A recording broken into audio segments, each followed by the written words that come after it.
Thursday, February 25th, and we are about a week and a half out from the big snowstorm that hit Texas on Valentine's Day and basically knocked out power and heat and water to a lot of people, including us. So that was an experience. It really was. We made it out okay. Well, you know what, before I start that, let me do a little housekeeping first. So what I'm working on is Reflections by John Sloan from Diamond Art Club. This is what it looks like here. And you can't see it in this frame, but I am almost halfway through it. It's a square, 47 colors with 3 AB colors, and it's been working up great. I really like it, but I will tell you that this is confetti heavy, really confetti heavy, but you know what? The effect of it is so worth it. It looks great. I really like it. It's totally sparkly. My pen is from Jim's Handmade Pens. I forgot the blank name, but it's a rainbow one, 3 bump. I am using Patty Wax. Forgot the name of this scent. This was bought like way in the beginning when Robin first started her Patty Wax venture. And I didn't think that I'd be buying like as many as I have now. So I didn't think to like keep track of the scent names. Here's my tin. She doesn't make tins like this anymore. She still sells tins, but she doesn't do it with the vinyl cutouts anymore. So I guess you can call this vintage. And of course, I also have my super sticky, and it's in this nice little, cute little unicorn tin. And I use both waxes at the same time, or not at the same time, but I switch off between the 2 waxes. So I think that's it for housekeeping. Let me get my color first, and then I can get started on filling you guys in on what's going on. So I looked over my last WIP and chat that I posted before this one, and that was the weekend leading up to the snowstorm. And it's so funny to listen to it now because I had no idea. I don't think anyone had any idea of what was going to happen that weekend. So it was Valentine's Day weekend. We went out to dinner for Valentine's Day on that Saturday, so the day before Valentine's Day, just to like avoid the rush and the crowds. And it was nice. It was a good dinner. We had steak. The restaurant was only at like 40% capacity, I think. That's where they were keeping it. So it was a nice dinner. And then on Sunday, it snowed. I think we got about 5 inches of snow. That was Valentine's Day. And it was actually pretty nice, you know. Usually when it snows in Texas, it's not cold enough for the snow to stick. But the snow stuck, and it just looked like a winter wonderland. People had a lot of fun. We took Maui out. Maui had a great time. And it was just a nice day. They did give out, there were warnings about if you don't have to drive anywhere, to stay off the roads. Just because, like I said, since it doesn't snow that much in Dallas, we don't have the equipment needed to handle snow on the roads. You know, we don't salt the roads. We don't even have plows. Well, all they do is set sand down, which gets really messy. And the idea is that it adds traction to the road, but you know, it's just sand, it's not salt. So if you can avoid doing so, they want you not driving on the roads. So that was Sunday. And then at 2 a.m. Monday night, our power went off. And I know that because I was still awake and it never came back on. So it stayed off for 36 hours. So that was not good because with no power, we had no heat. We had no Wi-Fi, and even with the data service, the cell towers must have been just completely overwhelmed because the internet and phones were just not working. my husband would get service every now and then, but he really wasn't getting much on his phone anyway. So we had no idea. It was like being completely cut off from the world. It was weird. And during the time when we had no power and no heat, the temperature did drop down to -2, which is one of the coldest temps on in recorded Texas history. So yeah, not only did we not have power and heat, but we were also experiencing one of the coldest winters or winter storms in Texas history. So it really wasn't a good situation, you know. We had our pipes or faucets running to try to keep them from freezing over, but I mean, honestly, we were dealing with, that was just an uphill battle. Our pipes did eventually freeze. Our pool, since it had no power to run the pump or the filter, did freeze over. It formed at least or over 6 inches of ice on the surface. And that was insane. We tried to break up the ice. Well, we didn't start going out there to break up the ice until Wednesday. And remember, our power went out Monday morning early. And, you know, I mean, when you're cold, you don't want to go out into the cold and then come back in and still be cold. So we just try to stay in the house, not open any doors to keep the heat in as much as possible. But eventually the temperature inside our house dropped down to about 40 degrees before we just said we need to get out of here. And we were fortunate enough to call some friends who a few miles down the road who still had power and heat, and they haven't lost any. So we went and stayed with them for the night. Yeah, that was great. And we came back to our house Wednesday morning because the power had switched back on by then. And we came home to a flooded master bedroom, master bath, and our closet, and water in the living room as well. But unfortunately, poor Maui's bed was against the wall where the pipe had burst. So his bed actually took in most of that water. And whatever water it didn't take in, it kind of flowed down our living room and out through a side door to our patio, if that makes sense to you guys. So we didn't have any furniture damaged in the living room except for Maui's bed, but we have hardwood in our home. If you didn't know, we just moved into this home in September, and it was a model home. So they put in hardwood floors, and those have buckled and warped, and we got to replace that. Our bedroom was a total mess. I mean, you walk into the bedroom and there is at least an inch of standing water above the carpet. So that was how much water had flooded out there. And it was funny because, so on top of not having heat, not having power, and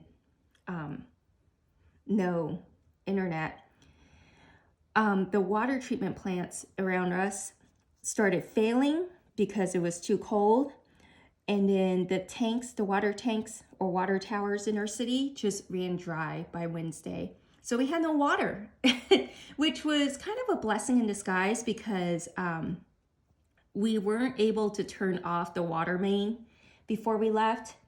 And so when that pipe burst, it just flooded the house with whatever water was in the pipes. It didn't keep flooding, which I guess is a good thing, right? I don't know. At that point, I was in such a daze over everything that was happening that I wasn't even thinking straight. So yeah, our city had no water for about a day. And then eventually, which didn't matter to us anyways, because we had to turn off the water to the house so that we wouldn't flood anymore. And then eventually the water treatment plants came back online, and it took some time to fill up all the pipes and lines and tanks. And then once it did, we were under a boil water notice until the city could test and retest the water to make sure it was safe. So We were under a boil water notice for about 3 days after that. And when we came home Wednesday and found the house flooded, I got onto the phone and started looking for hotel rooms, which I was told was going to be impossible to find. But thankfully, I did find a hotel 4 miles away from us that had vacancy. And in fact, they had just got their power back and had just opened. So I think that was why I was able to find vacancy. And got a hotel room there so that we can at least shower and have a place to kind of sit and regroup. So we were lucky in that regard. Sorry, it's hard to talk and diamond paint at the same time. Wow. But yeah, so our house was flooded. We called the insurance company. We have never had this happen before. I'm sure a lot of people haven't had this happen before. So we had no idea what to do. We called our insurance agent. She gave us numbers of like water restoration companies to call. And then she told us we had to call this number to file our claim. And so I called, she gave the numbers of 2 water restoration companies. I called them and they basically told me that they were at least 2 weeks out from being able to go anywhere because they were so busy. And, you know, I mean, I believe them. It's been a week since I called them and I haven't heard back from either one of those 2. And that day, Wednesday, when, you know, when I was kind of told that we're not going to get anyone out here right away, we were kind of like, okay, well, we can't have this carpet just sitting in here for a week or longer. So we ended up tearing up our carpet by ourselves and throwing it all out into the backyard. And so all the carpeting and all the padding is now sitting in the backyard, probably going to mold, but it's better than molding in the house, really. I do have water behind the walls, but we didn't have a way of tearing down the walls. So that's just gonna, all of that's gonna go anyway. So it is what it is. Yeah, we tore out the carpet, got a bunch of fans. We had some box fans in the garage. We brought that in and just had the fans going in that room, just trying to dry things out as best we could. Called around for a plumber. I must have called over 20 plumbers, you guys, and finally got one that came out a couple days later.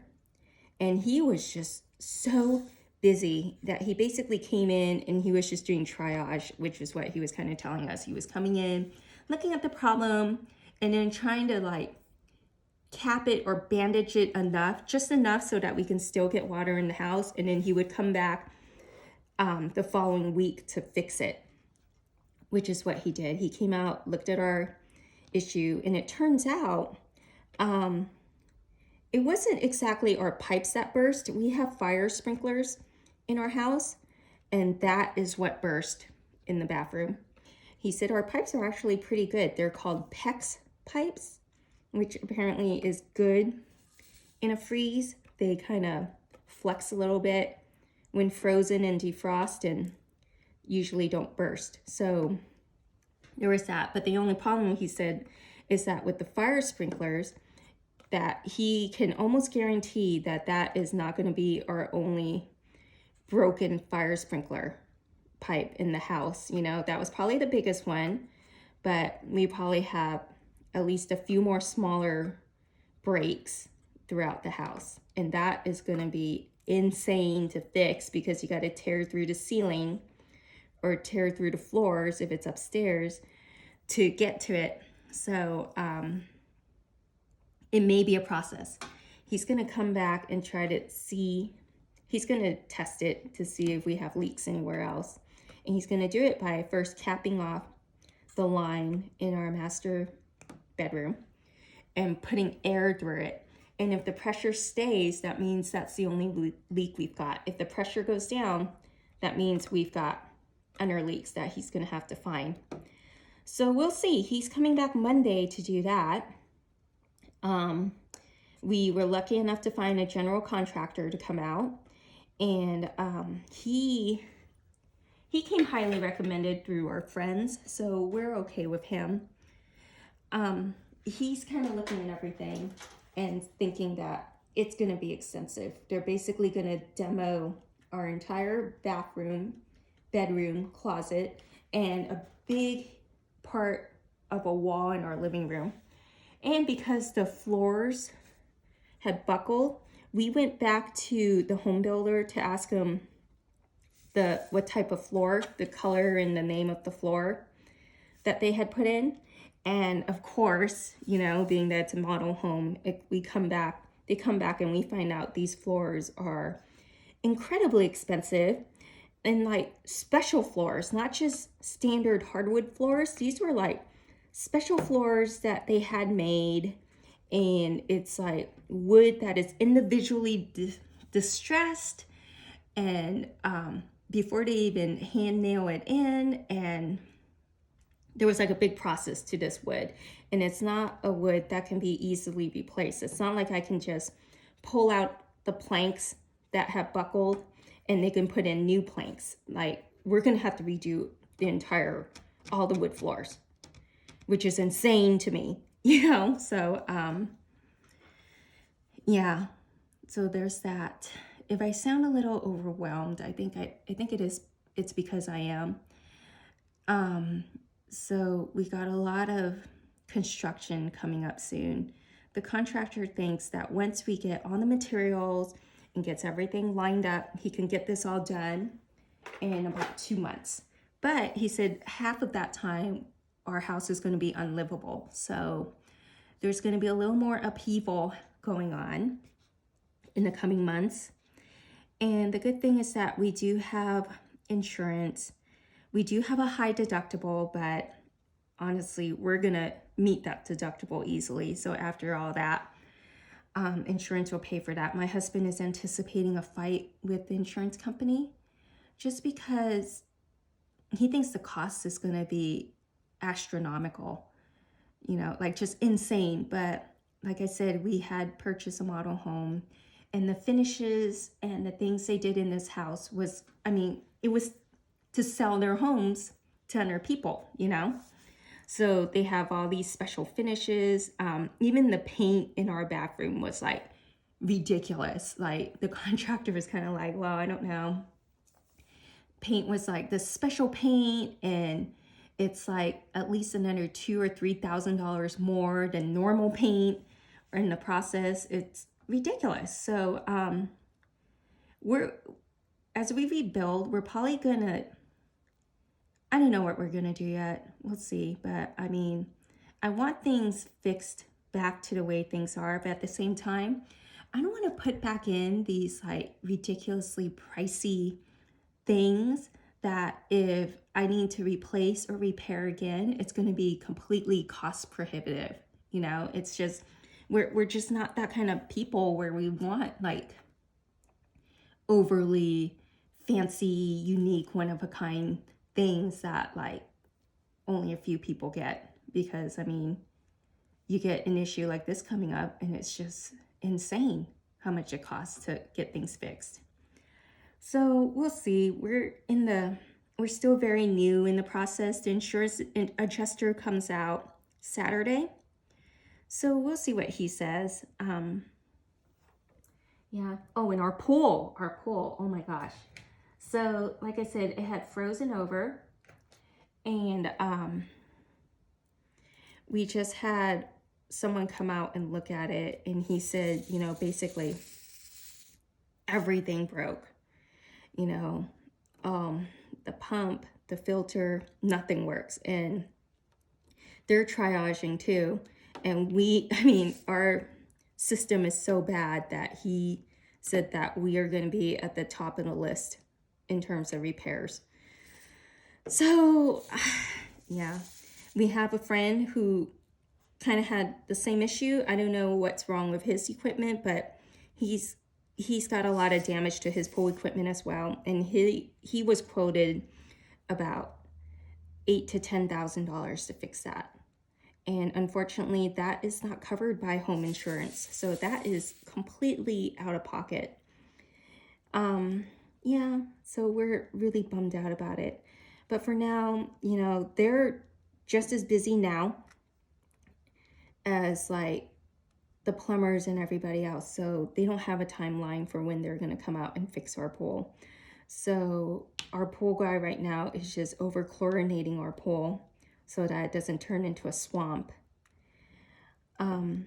The people who, we called the people who had initially installed our fire sprinklers to see if they can come out and do the repairs. And we were told that they are 6 months out from being able to get anyone out to us because of the same issue. There's just so many repairs to be done and not enough crew and not enough people.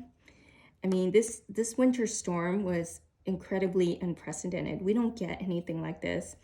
And even if we did, to have the power go out was like worst case scenario. I mean, if the power didn't go out, our pool wouldn't have froze, our pipes probably would not have froze. It was just insane. And what's funny is that there were, for as many people who have damage to their homes right now, there were just as many people who did not have the issues we did. You know, maybe they had power outages, but they were rolling, so they would come back on every couple of hours.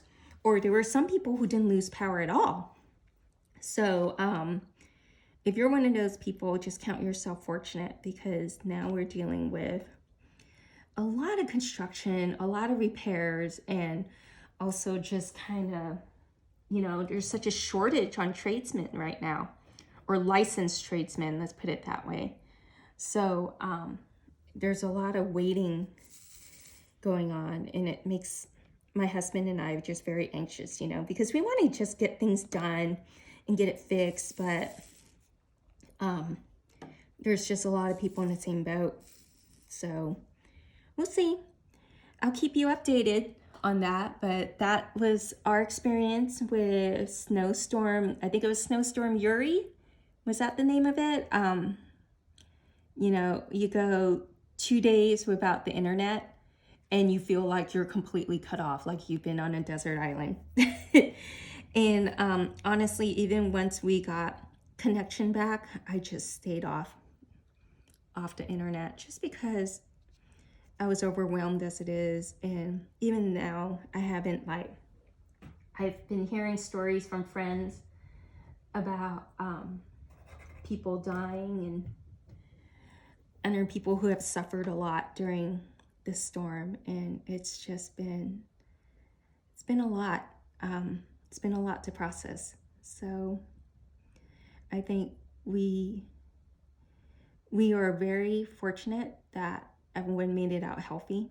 I mean, everything that's happened to us right now can be replaced, and it will be replaced. It's just going to take time and a lot of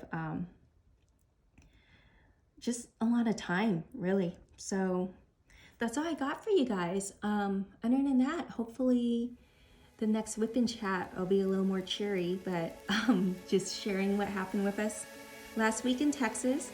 I hope everyone is staying safe and healthy and warm, and I will talk to you guys later. Thanks for listening.